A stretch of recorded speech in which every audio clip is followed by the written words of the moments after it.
शुएब साहब बहुत शुक्रिया। अस्सलाम वालेकुम सर, आप कि मैं ट्वीट्स भी देख रही हूँ, मेरे पास मौजूद है, आपने तो वो बैलेट पेपर्स भी पोस्ट किए हैं साथ साथ। सर काफी तहफुजात रहे आप लोगों को सारा दिन, लेकिन राना सनाउल्लाह साहब कह रहे हैं कि आज तो बड़ा डिफरेंट डे था, तारीख का पुरअमन तरीन इलेक्शन हुआ है यहाँ पर। चले जी, मैं राना साहब तो मेरे लिए बड़े काबिल एहतराम है और मैं उनकी बात को डिनाई तो नहीं कर सकता।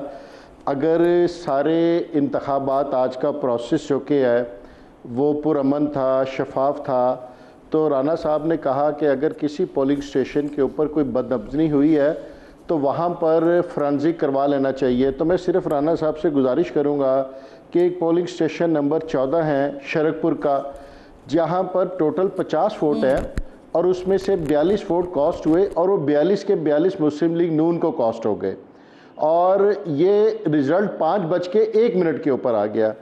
फिर एक पोलिंग स्टेशन है ननकाने का, वहाँ से वे 117 वोट हैं और 107 वोट कॉस्ट हो गए, 91% रिजल्ट वहाँ पर आ गया। एक पोलिंग स्टेशन है नंबर 15 शेखुपुरे का, वहाँ पे 94 वोट हैं, टोटल 78 वोट कॉस्ट हो गए, 82% आ गया। कोई 20-25 साल पार्लिमानी सियासत में हमें भी हो गए हैं, मैंने तो कभी आज तक अपनी ज़िंदगी के अंदर 80-90% वोट कॉस्ट होते नहीं देखे। ये इतने कश्मीर के हालात हमारे पुरअमन है, वहाँ पर रावी चैन की बांसुरी बजा रहा है कि लोग 100 के 100% निकल कर अपने हलकों से इंतखाब डाल रहे हैं। और फिर मज़े की बात, एक polling station number 15 government Islamia high school Sheikhupura है, उसमें जो polling scheme election commission of Pakistan, election commission of AJ जारी करता है, उसमें कहता है कि टोटल इस पोलिंग स्टेशन के ऊपर 94 वोट्स हैं, मेल के 53 हैं और फीमेल के 41 हैं। मगर जिस वक्त प्रिजाइडिंग ऑफिसर रिजल्ट जारी करता है, अपना फॉर्म 24 देता है, तो वो कहता है इस पोलिंग स्टेशन के ऊपर 8 वोट है टोटल।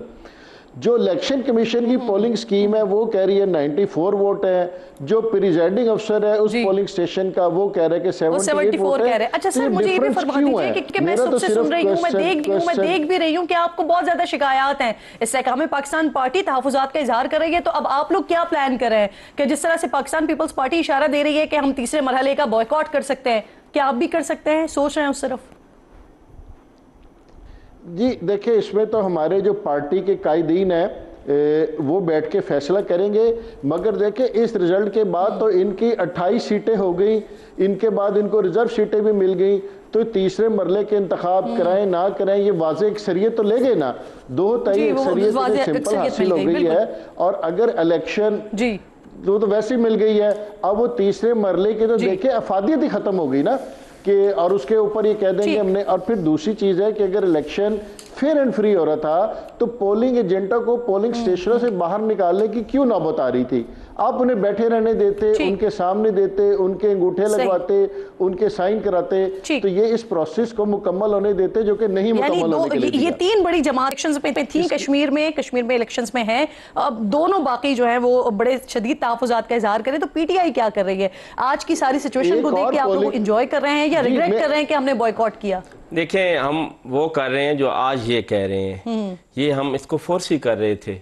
8 फरवरी 2024 को जो कुछ हमारे साथ हुआ है, हम तो उस वक्त से कहते आ रहे हैं और कोई नहीं इस पे कोई कान नहीं धर रहा था, कोई नहीं हमें इसका हमारा साथ नहीं दे रहा था। जितनी भी ये जो जमहूरी पार्टी हैं, सो कॉल्ड, मैं तो कहूँगा ये जमहूरियत का नाम लेती हैं, तो क्यों नहीं उस वक्त खड़े हुए कि नहीं, पाकिस्तान में इतना बड़ा धांधली ज़्यादा इलेक्शन हम नहीं मानते।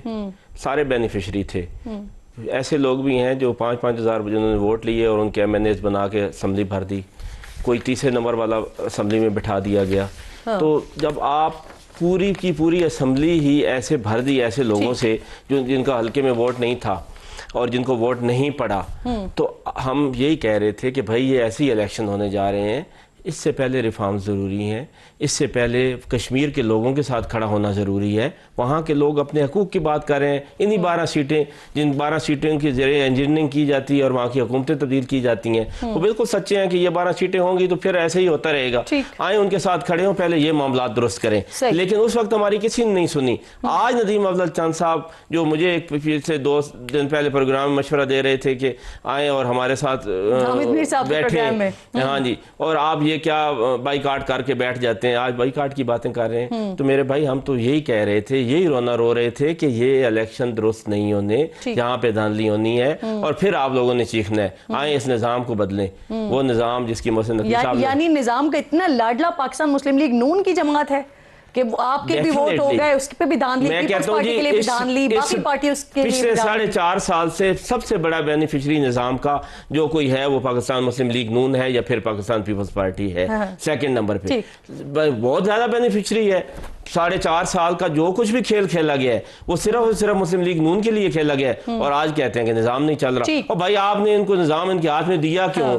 आपने इनको निजाम पे लाके बिठाया क्यों जो आज ये रोना रो रहे हैं? हम तो उस वक्त ही कहते थे कि ये नालायक है, नाअहल है, करप्ट है, इनसे ये निजाम नहीं चलना। आज आपको पता लगा 4.5 साल मुल्क के जाया करके। ठीक, इस वक्त गैर हतमी और गैर सरकारी नताइज जो आए हैं उसमें अभी तक 3 नशिस्तें पाकिस्तान मुस्लिम लीग नून जीत चुकी। नशिस्त जो है वो पाकिस्तान पीपल्स पार्टी के पास है और डेफिनेटली मुकम्मल जो नताइज होंगे और हतमी जो नताइज होंगे वो इलेक्शन कमीशन की जानिब से ही जारी किए जाएंगे। ये गैर हतमी और गैर सरकारी नतीजा है जो अब तक हमें मौसूल हुआ है। एक और भी बड़ा अहम मामला और बड़ी अहम सिचुएशन चल रही है जिसकी हम प्रोग्राम में पूरी डिटेल बताएंगे, इसकी टाइमलाइन क्या है। लेकिन उससे पहले जो मेहमान साथ मौजूद हैं उनसे ज़रा बात करें। ये जो मजीद सूबों की बात हो रही है, मजीद यूनिट्स की बात हो रही है, तो इख्तियार साहब ज़रा आप इस सेगमेंट को शुरू करें ना सर, क्योंकि आप लोगों की तरफ से यानी पंजाब की हुकूमत की तरफ से जो आप लोगों की जमात में मंशूर का हिस्सा था जनूबी पंजाब सूबा, इसकी तरफ क्यों नहीं जा रहे हैं आप लोग? आप तो बड़ा बबांगे दौहल कह रहे हैं कि भाई पंजाब में तो सब कुछ ओके है, दूसरे सूबों शुरू करें। ये तो आप मुस्लिम लीग नून की बात कर रहे हैं। 2018 के इलेक्शन में तो इसके लिए पूरी की पूरी पार्टियां शामिल करवा दी गई थी दूसरी जमातों में, पाकिस्तान तहरीक इंसाफ में। क्या आप भूल गई है वो खुसरो बख्तियार साहब को? उनको किस तरह शामिल कराया गया था, फिर बनाई गई वो, किसी ने वो सूबा बनाया। उनका सवाल तो उनसे करूंगी ना मैं तो आपसे आपका सवाल करूंगी ना कि आपकी तो असेंबली के अंदर बिल भी आया, आपके असेंबली के अंदर बात भी हुई सूबों के हवाले से, आप तो मंशूर भी है। किरण, मैं अपना जवाब अपने अंदाज से दूंगा ना, जो मुझे इल्म है मैं उस तरह बताऊंगा। मैं आपकी मर्जी की बात तो नहीं कर सकता। तो बात ऐसी है कि मुस्लिम लीग नून ये काम अकेले नहीं कर सकती, ये टोटल नेशनल कंसेंसस जब होंगे तो फिर होगा। अब क्या सिर्फ ये पंजाब की तकसीम का फार्मूला है तो फिर किसी को कबूल नहीं है। अगर ये सिर्फ सिंध की तकसीम का फार्मूला है मेरे ख्याल में किसी को कबूल नहीं है। तकसीम अगर ये तो अभी डिसाइड ही नहीं है ना, मैं तो फार्मूला की बात ही नहीं कर रही हूँ। ये तो अभी डिसाइडेड भी नहीं है कहीं कि कहां से क्या होगा। ये तो आपकी बात थी, आपकी जमात ये बात कर रही है कि भाई हमें पंजाब में अभी जरूरत नहीं है, आप किसी और सूबे से शुरू करें। करारदाद आपकी जमात की तरफ से आई थी, इसलिए ये सवाल मैं आपसे पूछ रही हूँ। देखिए, मैं आपको ओवरऑल बता रहा हूँ कि इंतजामी यूनिट्स अगर बढ़ाने हैं तो उसके लिए तरीकाकार ये है कि सबसे पहले आप जाएंगे पार्लियामेंट में जाए, वहां पर डिबेट शुरू करें। ये काम it's not the matter of, जो आप कह सकते हैं ना कि आप with one stroke of pen जो है तो आप कर देंगे, भैया जुम्बश कलम, ये मुमकिन नहीं है। अच्छा, ये बात आपकी दुरुस्त है कि इस पर डिबेट होनी चाहिए, इस पर बात होनी चाहिए, लेकिन मसला ये है कि ये बातें जो है ना ये अब टॉक शोज की बातें बन गई हैं और दोनों तरफ से ये बताया जा रहा है कि हम इसके लिए रेडी नहीं है, आप दूसरे को तैयार करें। पहले एक ब्रेक ले लीजिए, मुअज़्ज़िज़ में साथ मौजूद है, इस पर मजीद बात करते हैं।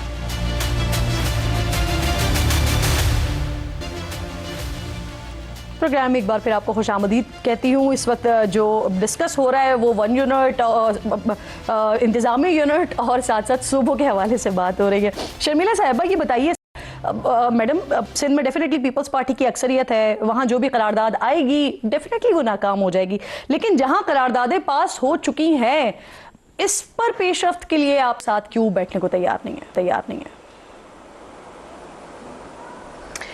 देखिए किरण, 2 चीज़ें हैं। सियासत को एक तरफ रखते हैं, इस वक्त तो ये सियासत हो रही है ना कि जो बासर शख्सियात काबीना में बैठे हुए हैं वो कह रहे हैं कि जी सिस्टम नाकाम हो गया है और सिस्टम को चलाने के लिए मज़ीद सूबे बनाने की ज़रूरत है। दूसरी तरफ ये भी कह रहे हैं कि वफाक जो है वो खसारे के अंदर है, फिस्कल स्पेस नहीं है। अब नए सूबे बनाने का क्या मतलब है कि और चीफ मिनिस्टर और काबीना और ब्यूरोक्रेसी और एडमिनिस्ट्रेटिव खर्चे, तो वो खर्चे आप कहाँ से लेकर आएंगे? देखिए, बात वो करें जो समझ में भी आए और जो मौजूदा हालात के अंदर लोग हज़म भी कर सकें। इशू ये है कि आप ये कहते हैं कि गवर्नेंस सही नहीं है, एक आम आदमी तक जो है वो आसानियाँ पैदा नहीं हो रही हैं, उनके मसाइल हल नहीं हो रहे। उसका तरीक़ेकार क्या है कि आप लोकल गवर्नमेंट को एम्पावर करें, आप लोकल गवर्नमेंट के इलेक्शंस कराएं, आप ऐसी कानून साजी करें जहां पर इक़्तिदार जो है वो निचली सतह तक मुंतकिल हो जाए।